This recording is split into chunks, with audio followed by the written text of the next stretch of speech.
Hey y'all, it's Kelly Clarkson with Wayfair, where delivery and setup are as easy as a few taps on your phone. Picture this. You're relaxing in an old hammock, scrolling Wayfair's app when you spot it. A brand new patio set.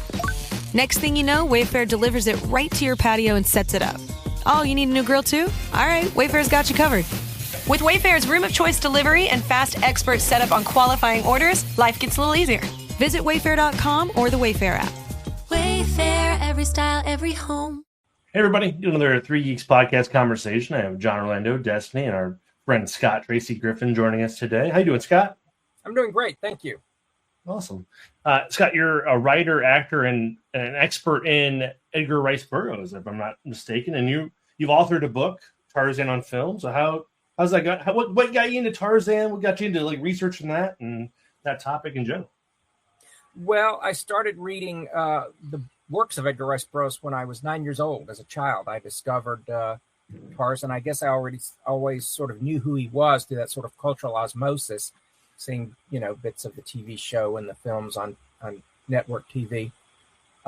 So I became a reader and a fan of Tarzan and John Carter of Mars and all of his stuff. And very early on in the reading process, I became very fascinated with Edgar Rice Burroughs, the author, the man. What sort of mind could come up with these stories? So that's sort of been the journey. I moved to Los Angeles right after college and started writing for the film magazine, Cinefantastique, Film Facts, Femme Fatales, those sort of magazines. And one thing just sort of led to another, and Titan Books in the UK chose me to write my first book, Tarzan's Centennial Celebration, which was for the 100-year anniversary of the character in 2012. And Tarzan on Film is the follow-up. So that's sort of my path. Back in the 90s, I was fortunate to go to a big convention called the Hollywood Collectors Show, where a lot of actors and celebrities go to sell autographs and so forth. And so I was able to meet, both through writing for the movie magazines and going to these shows, meet a lot of the people who contributed to these films, the actors and actresses and so forth. Now, one thing that I know is synonymous when you talk about Tarzan is that he has kind of a knowledge of nature, I guess we'll call it, or whatnot. Are you kind of outdoorsy as well? Yes. Well, I grew up, my dad was an optometrist by trade, but he raised cattle on the side. So I grew up out a rural existence in the middle of nowhere in Mississippi. And my mom raised exotic fowl like peafowl and bantams and stuff. And we had dogs and cattle and everything. So I grew up, yes, surrounded by animals. And that was a part of the lure, the appeal to Tarzan. My brother had that lunchbox from the 60s TV show, and it had Tarzan squaring off with a gorilla on one side and a lion on the other. And I was always fascinated with exotic animals. And my earliest childhood ambition was to be a zookeeper, just to be around these animals, elephants and so forth. And so the animals and his communion with nature and with animals was definitely a sort of the appeal, yes. Well, I have another question here, and it's kind of going to deviate a little bit from what we're talking about right now, Scott, just getting to know you. But when you, obviously throughout your life, you've been a fan of Tarzan, have you noticed, or do you have that same feeling that anybody does when they see something like Tarzan presented not the way that you remember it or like it? Does that make sense? Yes. The thing about Edgar Rice Burroughs was he was a very distinctive writer, one of the best-selling authors of the 20th century. The creation of Tarzan ranks up there with Superman and Mickey Mouse for worldwide global recognition. So you have this huge, and he's been that way since, in the 1920s, these books were being published in Europe and all over the world. They've been published worldwide in 50-something languages, I believe. And he had a very distinctive voice. He very much had a sense of humor and so forth. And it's difficult because there have been glimpses of it, but I don't think any film or television show, and there have been 53 authorized films and 7 TV shows, plus the John Carter movie, I don't think any of them have truly captured his character or the essence of what Burroughs was trying to convey. And it's it's a bit unsatisfying, but at the same time, I can appreciate the films for what they were. I really enjoy, if a Johnny Weissmuller film is on TV, I'll sit and watch it. I get a kick out of it. It's fun. It's a product of another time. And, but it's fun. I like I enjoy it for its own sake. Okay. Now, to play off of that question at least a little bit, is there one that's more accurate or the most accurate in your opinion in terms of the book? If someone was going to sit down and watch something? Well, if you were looking for movies that sort of track closely to the book, I would say the Son of Tarzan silent film serial is probably the most accurate. Of course, it's a silent film serial, and the version that's available on DVD is not really good. We've seen glimpses of Edgar Rice Burroughs' Tarzan. There were glimpses of, I thought, the Disney movie. They did a great job with it. It's sort of a different mythology, but there are elements of Edgar Rice Burroughs. The modern stuff more. Greystoke, the jungle sequences were kind of crafted right after the book, and then, of course, he goes to England, and that has nothing to do with Edgar Rice Burroughs. The Legend of Tarzan with Alexander Skarsgård and Margot Robbie got some things right about the character. And Caspar Van Dien was in a very small film called Tarzan and the Lost City back in 1998. I like that. It's a fun B movie. So we've seen elements of Edgar Rice Burroughs' Tarzan, the more modern. Gordon Scott did a good job, I think, as Tarzan and Mike Henry. But there was, for 50 years, what happened was the first 8 silent films and serials were based on the books, very loosely, but they were adaptations of the books. When MGM came along, the biggest, grandest studio in Hollywood, and they want to do a big budget adaptation, or not adaptation, but a big budget release of Tarzan, Burroughs signed a deal with him. He said, well, you can have the character's name, you can have the character, but I don't want you to touch my books. Leave the books alone. I'm never satisfied with how my books turn out on screen. And so they really created a whole new mythology with Johnny Weissmuller and Maureen O'Sullivan, and eventually Johnny Sheffield as Boy. And in doing so, it sort of created a competing vision, because the Johnny Weissmuller Tarzan, people know him, or in the past have known him better than the literary Tarzan.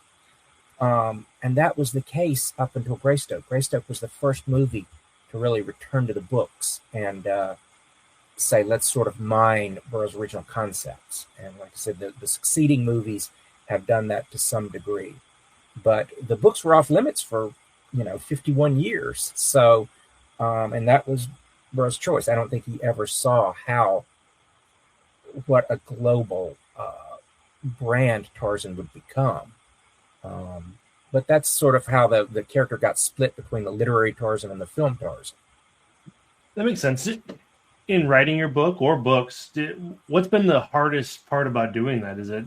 Are there certain stories that have been hard to suss out, or like certain films that were hard to like uncover and peel back the onion on, like facts that you kind of uncovered and say, oh, this would be good for the book or not? Or tight deadlines. Yeah. Tight deadlines are my enemy. I had to do both of these books on a pretty short turnaround, and fortunately, we had a verbal agreement before the contract came through. And I had been, as I said, I think it was around 1993 or 94, I met Gordon Scott and Woody Strode, who played the antagonist in some of these films, and started sort of seeking out their stories and interviewing these guys and stuff. So I had a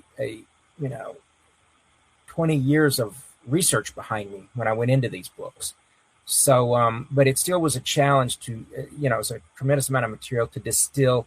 And the books are written to be very friendly. You have to kind of draw the line between being very user-friendly to people who have only a superficial idea of who Tarzan is, and to be welcoming to those people, while providing enough grist for the hardcore fans who know the character.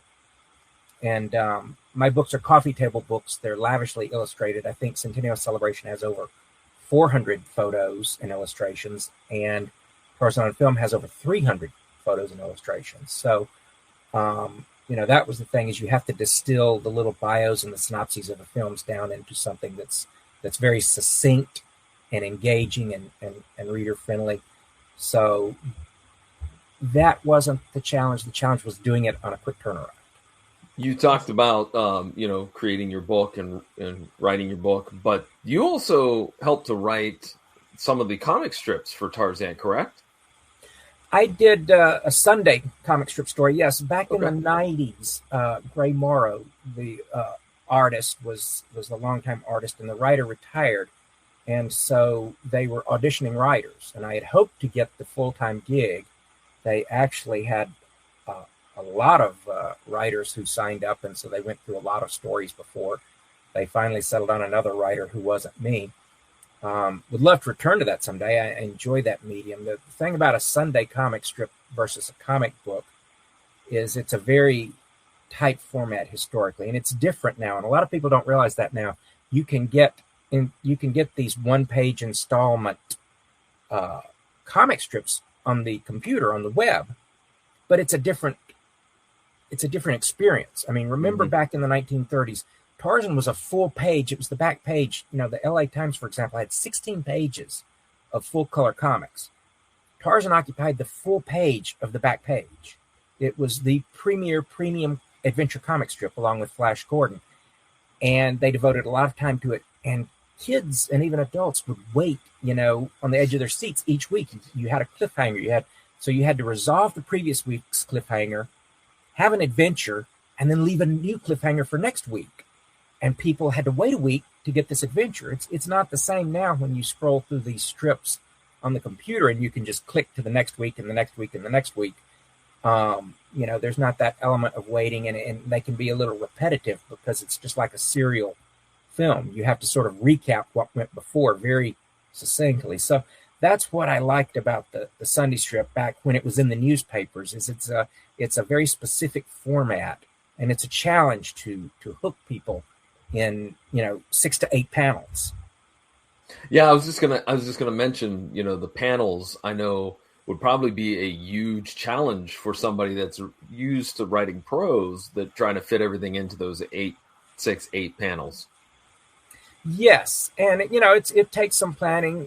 Just like any writing venture, you start with an outline each week.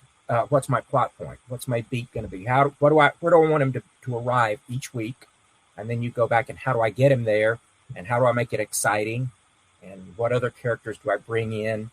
So it's just, you know, there's a formula, and you don't want it to come across as formulaic, but you definitely have to, you know, hit beats as a writer. And so that's something that, you know, the majority of my career has been in nonfiction, because I learned very early on, there's always a market for good nonfiction. You know, there's always, if you can provide the combination of information and entertainment, that's always going to be valued. You know, if you're just providing entertainment, tastes change, you know, formats change, things change. So the thing about providing information and entertainment is you have to make this giving the people the information entertaining, so they enjoy it, so they don't feel like they're being fed, you know, in information. They feel like, oh, I'm discovering, I'm uncovering. You know, you have to give them sort of that fictitious journey, that fictitious hit the beats as if you were writing fiction, but keep your facts straight, you know, and deliver factual material, but do it in a way that you're hitting beats. So in that respect, merging over to fiction from nonfiction is probably a little easier than going from fiction to nonfiction, unless you happen to be, you know, an expert in a topic. And how did you organize yourself in order to write your book Tarzan on film? Was there kind of a method to the madness? I know some writers like to outline everything, and then some prefer to use other methods. What was your motive, or excuse me, what was your way of doing that, of getting yourself organized? Well, my first book, Tarzan Centennial Celebration, it was 320 pages. It was a bigger, more ambitious book. And I went into it with, you know, you kind of have that mental map of what you want to accomplish here. If I were reading this, you know, and they've always said, if you can't find a book you want, if there's a book you want in the marketplace and it hasn't been written, you should write it, you know. And that was the thing. I remember even back in the early 90s, I was like, there's so much great art, because all the greatest artists, you know, Frazetta, Hal Foster, Joe Kubert, John Buscema, all the greatest artists of the 20th century, pop artists certainly, illustrated Edgar Rice Burroughs. And so my attitude was, why hasn't there been a coffee table book? And what would I do if I were doing this book? And that book was centered on the novels I started, which they began as pulp stories, but then they were released as novels. So about a little over 50%, maybe 60% of the first book is devoted to the novels. And then I get into film, TV, radio, as those other mediums kind of came online. With the film book, it's kind of easy because, as I mentioned, there were, I think, 52 or 53, depending on how you classify a television movie pilot. I think I classified it with the series. 52 films and 7 series. So those are basically each chapter. One thing I wanted to do with my book was keep it digestible. It's a coffee table book, so if you have company or you're bored, you can pick it up and flip anywhere in the book and read a section and get a self-contained bite, you know? You don't have to start from the beginning and go through. It's obviously, it's better if you do it that way. You'll get a more rich reading experience, but you can still get a good experience from picking it up and going to your favorite movie or your favorite TV show. You want to read about Ron Ely? Go right to the Ron Ely section. So that was the first part. It was divided up into sections, and then, like I said, it's making those digestible and accessible. And I wanted a poster for each movie, so there's a full bleed page with the poster. I wanted a short synopsis, and then I wanted behind the scenes information. So there's basically sort of a formula you'll see as you go through. I wanted sidebars in addition to the movies. I think one challenge with this book was I was following in 3 footsteps. Gabe Esso did a great Tarzan the Movies book back in the 60s. It was black and white, and it ended in 1968. So I had color at my disposal and the newer films and TV series. David Fury did a great book in the 1990s that was a little more maybe not necessarily academic. I don't want to say it was stuffy, but it was a very methodical approach. But it was black and white, and it was a smaller book. It wasn't big, so I had the size dimension going for me. But I wanted to present the material slightly different from those guys and differently than I had presented it in Tarzan the Centennial Celebration. So I had a verbal agreement to do this book 2 years before my contract came through. So I was able to sort of organize my thoughts and, as you said, outline it and get the material. I didn't do the actual writing.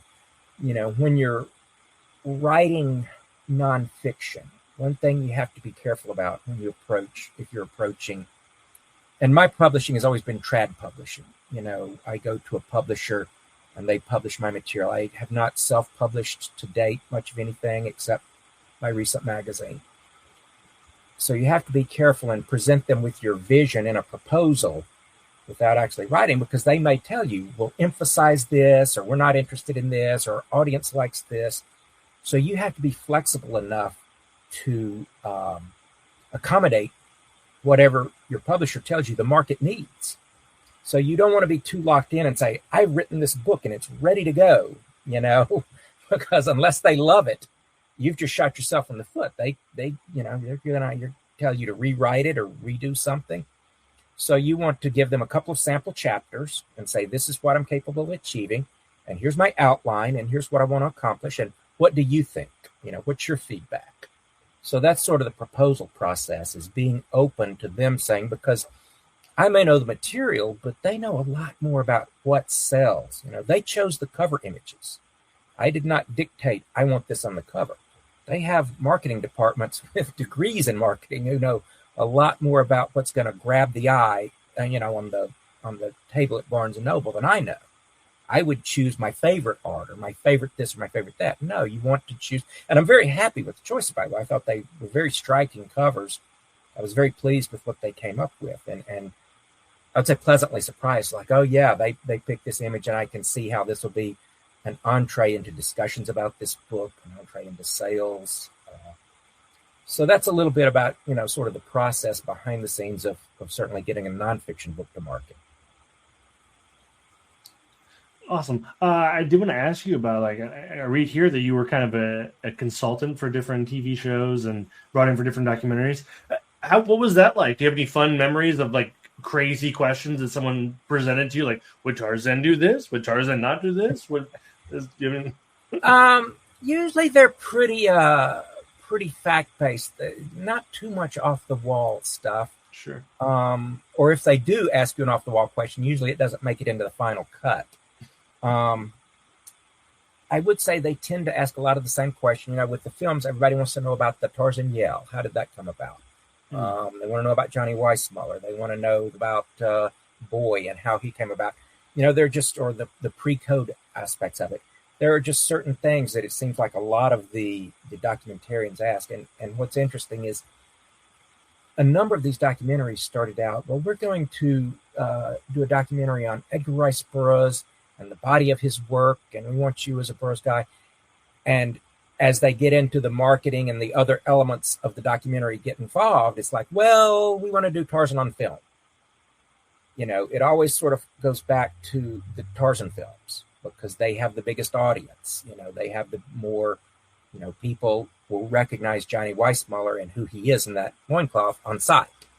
But if you try to describe the literary Tarzan, people are going to go, wait, what? This guy spoke all these different languages, and he was a literate, in the House of Lords. Who was orphaned in Africa. And so, with Johnny Weissmuller, it's just like memes. One image conveys so much. And so that's how the documentaries, they tend to kind of fall back on the film Tarzan because they feel like that's what will sell. Sure, that makes sense. And to get back to your question about fun things, generally it's like this. It's sort of a talking head interview. They bring me in and they put me up in a chair or director's thing. And usually they will give me questions beforehand. These are the areas we're going, so I can read up on it and make sure I'm up to snuff on whatever they want to ask. And but yeah, it's just sitting there being comfortable answering questions for about an hour. It's the actual filming process. I think there have been a couple where we went and we walked through the Los Angeles County Arboretum where some of the Tarzan films were shot. So that's always fun to get out in nature. But it's pretty simple process to shoot these. So nothing, too exciting behind the scenes. What I think you dipped your toes into acting. What got you into it? I think I see here you were an NCIS. What landed you that role? I've had a very eclectic career. I'll say that. I played sports, and part of that was inspired both by my father, who was a two-sport athlete in college for a small college, and the exploits of Tarzan, And I know when I got that Gabe Esso book when I was 14 years old, Tarzan movies, and you read the bios about Johnny Weissmuller, Buster Crabbe, Herman Briggs, Glenn Morris. In the books, Tarzan performs all these just outrageous feats of strength and everything. And as a kid, you're kind of like, it's an abstract. Oh, this is great. He's a superlative. But as I was, growing into young adulthood, you start thinking, what would make a Tarzan? He would be a world-class athlete. So the movie Tarzans were a lot of times Olympic champions or gold medalists or whatever. So that sort of got me into athletics, and I love competing against other people and winning and stuff. But there was also an element of athletics that was performance. I liked performing. I got into theater in high school and college and loved doing theater on stage. And, I came out here hoping to both write and bring Edgar Rice Burroughs to the big screen as he conceived his characters. But also I was involved in acting, and there for a short while I was able to earn my living for 3 or 4 years entirely from acting. It wasn't, a particularly lucrative career. I did some principal work on commercials and print campaigns and stuff, but it was a lot of, background work or stand-in work, to keep your health insurance and your benefits. And so the NCIS, I just got called in, and they told me lay down on the floor and play dead. And they had 3 of us, and it was to see, can you lie there and not blink or whatever? And your look, your physical look, it was a non-speaking role. And so I got there, and they took me aside and said, I went in first, and I went in for a day, and they took my photo for my badge or whatever. I had to have an ID badge. So that was a day of work just to take a photo for that. And I went in for another day for I guess, costume fitting, because I was in a military dress uniform or whatever. And so I get there for the actual work, and they said, well, we're going to put you on a stunt contract. And I was 44 years old working as a stuntman for the first time. And I'm like, okay. And what it wound up being is I'm the dead body of the week. I get discovered. It's called squall. There's a storm at sea, and some of the sailors look out, and there's a dead body on the deck. And they're crashing through the waves, and water's washing over the deck, and this body's about to be washed off, and they have to bring this body in. And so the sailors put on their rain suits, slickers, and they get on a rope, and they go out there and they pull my body in. So the reason I learned that I was going to be a stuntman, that I was a neophyte stuntman at age 44, we filmed up on a destroyer that they use as a trainer up in Port Hueneme up north of Los Angeles. And this is a docked ship that they use to train sailors and stuff on. So it was an actual ship, but it was docked. And I was the last scene of the day. It was about 2 a.m. and it was in January, I believe, early February. And it was like 38 degrees in LA that night. And they had me put on a wetsuit underneath my uniform. And they were hitting me with fire hoses, and they had a 600-gallon tank that they would dump across the deck to try and wash my body off the deck. And so the first time they hit me with the 38-degree water, I just reflexively curled up like a bug. I just went into the fetal position. And they said, you're dead. You can't curl up in the fetal position when the water hits you. So I said, okay, I'll be ready for it next time. And so we did 2 or 3. It took a couple of takes for me to be just absolutely, totally lifeless when got hit with the freezing water. And I was sitting shivering on they had a heater and everything. They had me all set up. I was like the last actor that day, and they had the crew and everything. And I was the last shot of the day. And I'm sitting there shivering in front. I was worried that I was going to get pneumonia or something, which is why they bumped me up on the stunt contract. And so the director came out. He's like, "You're doing a great job. Can we put you on a stunt contract?" And I said, "Well, I'm already on a stunt contract." That was the call of the stunt coordinator. I said, "Can I get a credit?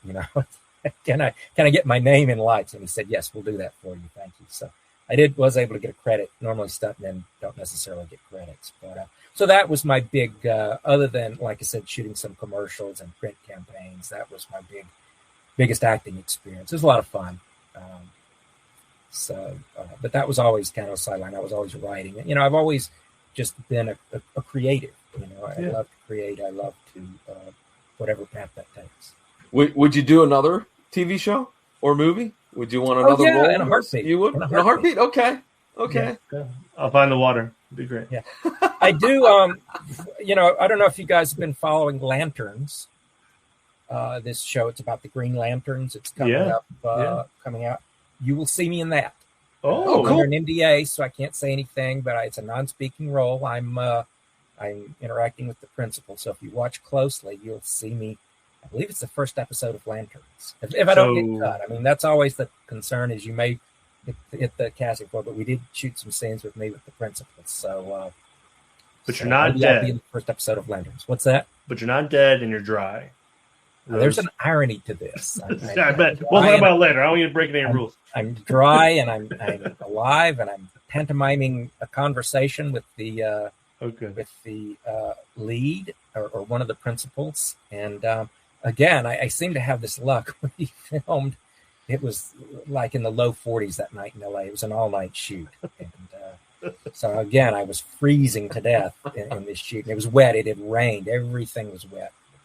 And everything was soaking wet, and so I think it actually rained some off and on during the shoot, but I don't think it rained on my scenes. But it was physically a miserable shoot, but it was fun.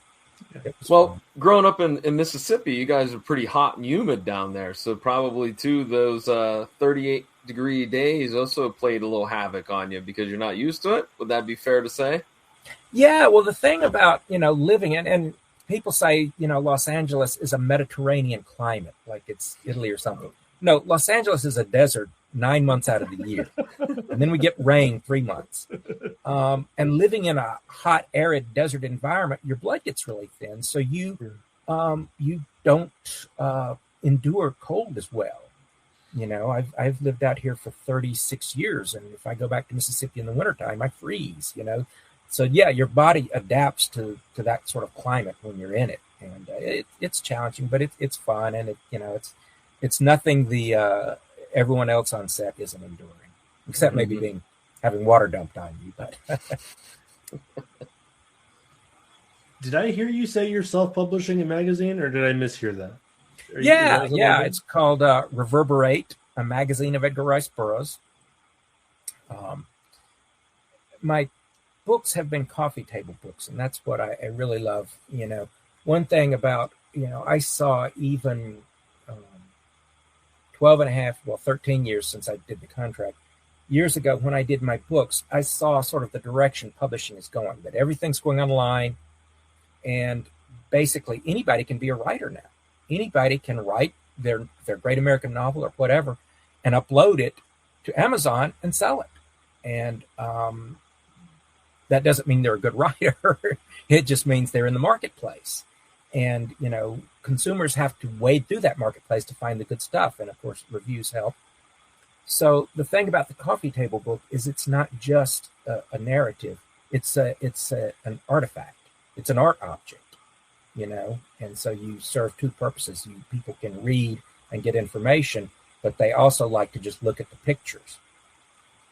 So, it's difficult to place a coffee table book in the marketplace. I hope to do more on Edgar Rice Burroughs. I think there's still more facets and elements of his work to be uncovered. But in the meantime, I decided to do a periodical. We focus on the nonfiction of Edgar Rice, or it's a nonfiction, focusing on the fiction of Edgar Rice Burroughs. I started out, I was going to sort of balance it and do a little bit about film, a little bit about the comic books, and a little bit about the novels. But the last two issues, I just released the third issue, have been primarily focused on his novels. So it's sort of evolved, and that's the feedback I'm getting is of course, our readers tend to be literary-minded folks, so they really love the work of Edgar Rice Burroughs. They're not so much interested in the Tarzan films and stuff. Doesn't mean we won't revisit those some as needed, but I'm getting really positive feedback on the nonfiction articles about Burroughs fiction. Would you say that writing this book has changed how you personally watch and evaluate the Tarzan films? One thing, when I was a young writer, one thing that you have to learn to do as an artist is to shut down your inner critic. And that is the thing about your own work, because you're not an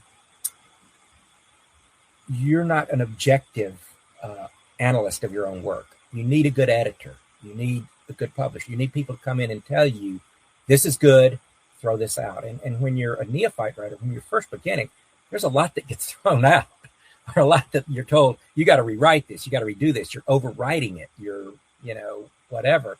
You may think it's a masterpiece, and then you run into the buzzsaw of a really seasoned, accomplished editor, and they're going to mold you into a writer who's successful in the marketplace, if that's what you want to be. Now, if you just want to self-publish your own, fantasy fiction, that's great. Write for yourself. And there's an element of all artists. You have to ultimately do it for yourself. But at the same time, if you want to be commercially successful, you have to keep the market in mind. I'm sorry, can you repeat your question? It was, has writing this, has it changed the way that you personally watch or evaluate the Tarzan films? Yes. I'm sorry. If my answers are too long, let me know. No, that's but what fine. I was starting to say was sort of a two-part answer to you, and I lost track after the first time. You shut off your inner critic. And I think as a nonfiction writer, I've had to shut off the inner critic for film, television, other actors' performances. Actors and writers are my peers. They're my colleagues. And as an actor and a writer, I shouldn't be pointing my finger and saying, that's wrong, don't do that. It doesn't mean I don't have strong opinions. I think all creative artists have very strong opinions. That's what makes them want to get out there and put their vision out there. So I sort of have, for a long time, I was more opinionated and willing to tell people about it when I was a neophyte writer. But I realized that sort of my role as an entertainer is not to tell people, and there's a thing now on the internet, people want to tell people what you can and can't like. Oh, you can't like that. That person is politically incorrect, or we're canceling that person, this, that, and the other. Let people like what they want to like. The marketplace will, even things out. If someone does something really bad in their personal life, their sales are going to drop off. They're going to feel it in the pocketbook. Just let it come naturally. I, as an artist, shouldn't be trying to tell other people who are consuming the art what they feel about my colleagues. That's not my role. And it's the same thing with film. I think I said earlier, I enjoy them for what they are. I can't go into a Johnny Weissmuller Tarzan movie expecting to see Edgar Rice Burroughs Tarzan on the screen. Now, if I were a child in the 1930s, I might go into that movie and be very disappointed. And I'm sure there was a lot of that. But, the benefit of us at this time is we have a century or more of film and TV behind us. And we're discovering things. When we discovered things from the 1940s, 50s, 60s, it's already come and gone in the marketplace. We're enjoying it for what it brings to us. So I don't know if that fully answers your question, but I sort of just put my inner critic aside, enjoy the art for what it is, what was the writer trying to accomplish. And if I don't like it, I shut it off, or I find something else, But there are a couple of Tarzan movies I probably, don't revisit as often. And that was more not necessarily because the actor, but just because, things in the production. Sometimes you can have a great concept in Hollywood and it just loses the way in production, production hell or what have you. And you think, oh, why, they were so close, or why couldn't they? This is a slam dunk concept. How could they fumble it so badly? And it can be anything from the marketing department, as we saw with the John Carter movie. There are a variety of things that went wrong with that film. I went in, I think, to John Carter, we'll use a more contemporary example, and I had read about the production, and I thought that would follow Burroughs a little more closely than it did. So my initial reaction to that was a little bit of disappointment. But, as I thought through, okay, and that's another thing, is if you don't like something about a film and you understand the way they're structured, the way they're put together, think about it, what would you do differently? Well, a lot of times it's hard to answer that question because, well, given the choices they had and given the parameters they were working under, a lot of times some of these choices are baked in. Creative choices are baked in, whether it's how they're trying to position the film in the marketplace or what have you.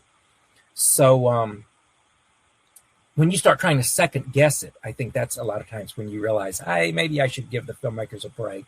It wasn't my cup of tea, but I'm not going to slag on them for what they failed to accomplish, because maybe it wasn't the actor's fault. Maybe it wasn't the writer's fault. Maybe it wasn't the director's fault. Maybe it was a producer's fault. You hear all kind of horror stories in Hollywood about things that producers imposed on films that just shot it in the foot, destroyed it, or a studio executive. So I tend to give fellow creatives the benefit of the doubt, I think, more so than a consumer who hasn't worked as an actor and a writer and so forth. I think I try to be more forgiving, as I said, and maybe, it's not my cup of tea and I'm not going to revisit it. But I'm at the same time, not going to unleash my ire on these people for putting this thing out in the marketplace that I didn't like. So awesome. Scott, where could folks get their hands on the book or get in touch with you or whatnot? Well, Facebook is my primary social media platform. That works well for me. I am on Instagram, but not as often. I'm not a daily presence on Instagram. I'm pretty much on Facebook most days. So send me a friend request or follow and like. Both of the books have a page and the magazine has a page. The books, Tarzan the Centennial Celebration, is sold out. You can get it. It sold out several years ago. and has not gone into a second printing yet. Hopefully in the future it will. Because, the thing about all my books is I write them as evergreens so that they will always stay fresh and relevant. And if there are more Tarzan movies, they can be added to the back, or more Tarzan books or whatever. But the content within it is fresh and remains fresh. It doesn't get stale for new consumers 10, 20 years down the road. I want to write something that people can look at, generations from now and say, oh, this is good stuff about, that book.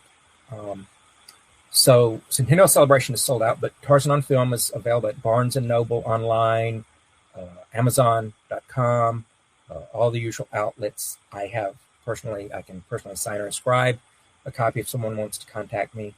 The magazine is only available through me. So, like I said, hit me up on Facebook if you're interested in the magazine, and people can message me or whatever to get copies of the magazine. We'll say one thing about the magazine is a lot of people don't realize how prolific Edgar Rice Burroughs was. He wrote about 80 novels, and he was one of the best-selling authors of the 20th century. And, of course, folks in the know, people who are into the sci-fi fantasy genre, know that he was, the grandfather of American science fiction.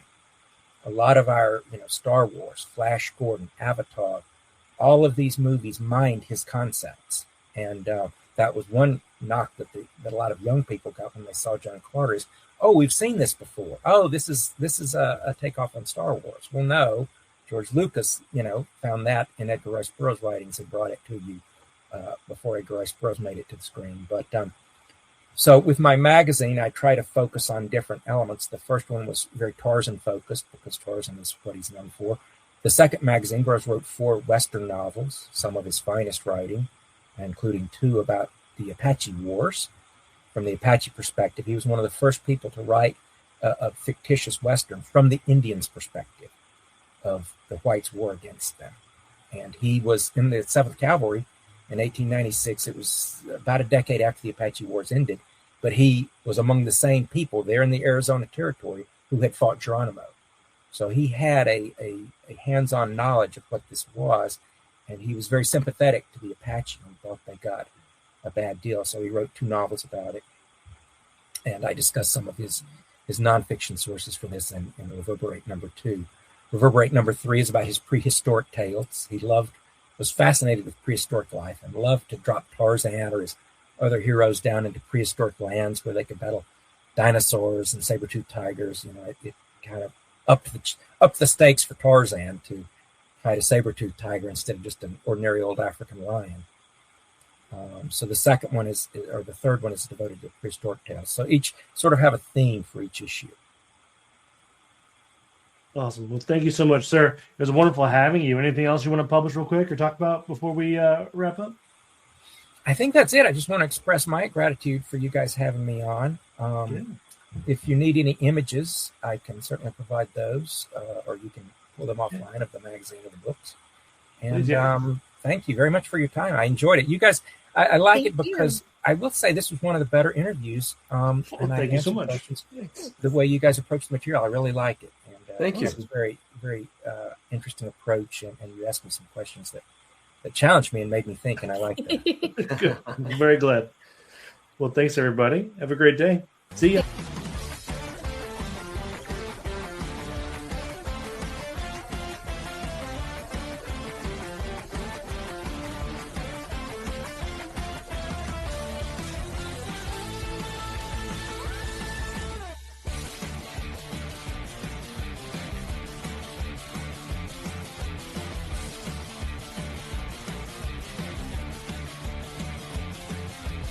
Marketing is hard. But I'll tell you a little secret. It doesn't have to be. Let me point something out. You're listening to a podcast right now, and it's great. You love the host. You seek it out and download it. You listen to it while driving, working out, cooking, even going to the bathroom. Podcasts are a pretty close companion. And this is a podcast ad. Did I get your attention? You can reach great listeners like yourself with podcast advertising from Libsyn Ads. Choose from hundreds of top podcasts offering host endorsements, or run a pre-produced ad like this one across thousands of shows to reach your target audience in their favorite podcasts with Libsyn Ads. Go to libsynads.com, that's Libsyn, ads.com today.